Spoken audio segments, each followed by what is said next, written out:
Welcome to Telugu broadcast channel. మీ అందరికీ తెలుసు, చార్మినార్ ప్రాంతంలోని pearls businessman Prahlad Modi ఇంట్లో జరిగిన అగ్ని ప్రమాదంలో ఒకే కుటుంబం నుంచి 17 మంది చనిపోయారు.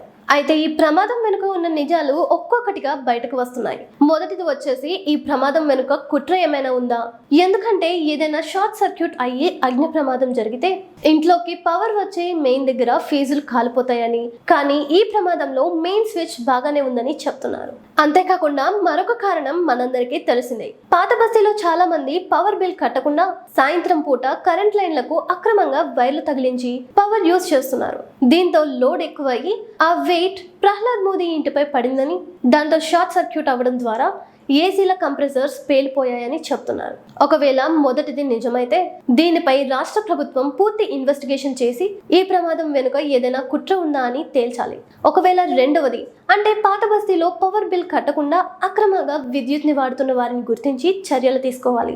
అయితే దీనిపై సంవత్సరం క్రితమే BJP MP Bandi Sanjay CM Revanth రెడ్డికి ఛాలెంజ్ విసిరారు. దమ్ముంటే పాత బస్తీలో విద్యుత్ దొంగలని పట్టుకోవాలని, వాళ్ళకి ఫైన్ వేయాలని లేదా పూర్తిగా కరెంట్ కనెక్షన్ ని తీసివేయాలని డిమాండ్ చేశారు. కానీ పాత బస్తీలో రైట్స్ జరిపి పవర్ బిల్ వసూలు చేసే దమ్ము కాంగ్రెస్ గవర్నమెంట్ కి లేదని ఇప్పుడు జరిగిన ప్రమాదం ద్వారా తెలుస్తుంది.